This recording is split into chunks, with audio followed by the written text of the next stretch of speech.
This is not my usual content. And I also want to state the fact that I am not a medical professional. I do not have a medical degree, period. But back in 2013, I became a very concerned mom and I started doing research. I started reading and I started trying to learn about what I was allowing to be put in my children's bodies. You know, at that time, my youngest daughter was 4 and my youngest son was 6. And let me just say this. It has to, it's very concerning when 1986 kids got from birth to 18 12 jabs, okay? And then in 2019 it went to 54 jabs from birth to the age of 18, okay? And you have to the wheels have to be turning in our brains and our heads to think that why did that increase over that amount of time?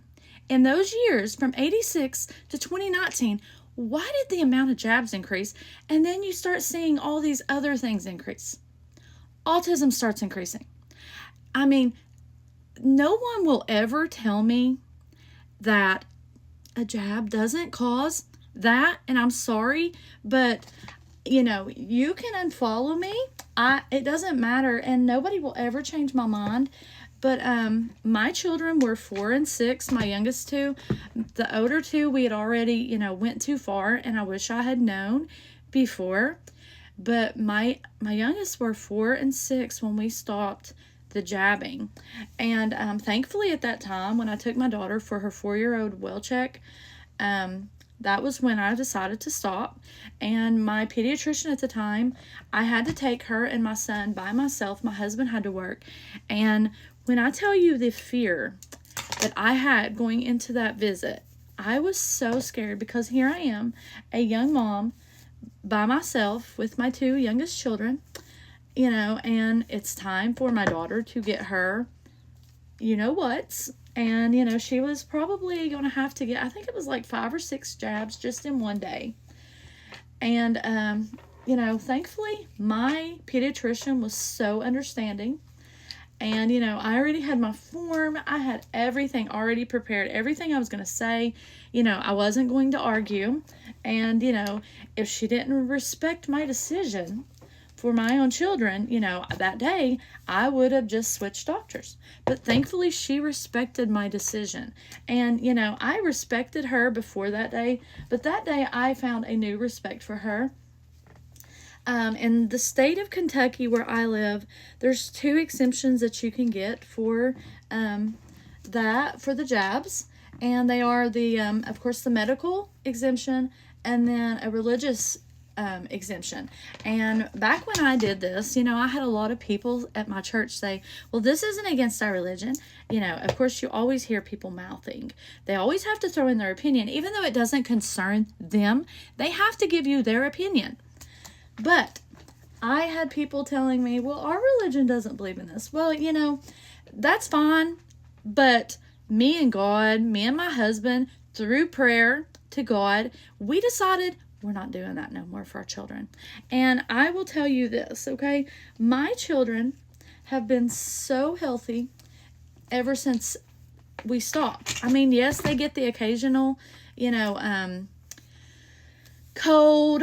I think they've probably had the flu once or twice in all these years.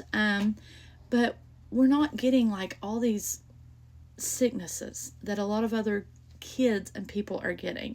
They're not getting pneumonia. They're not getting all these other things. But,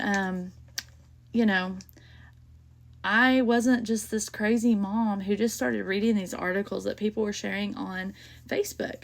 I started reading and doing my own research and, came to my own conclusion that that just wasn't for my family anymore.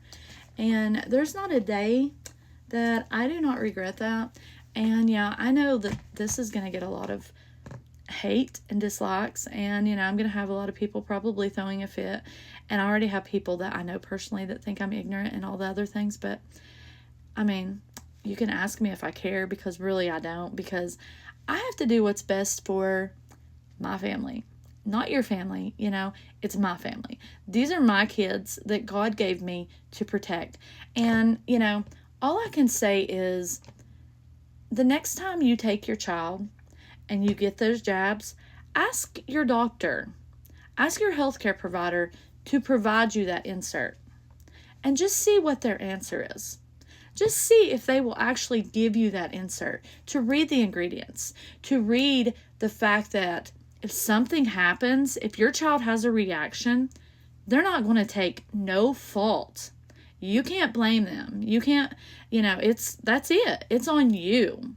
So do your research, parents. Okay, please do your research. Study. Go to find people who know the facts. Okay, we don't always have to trust the science.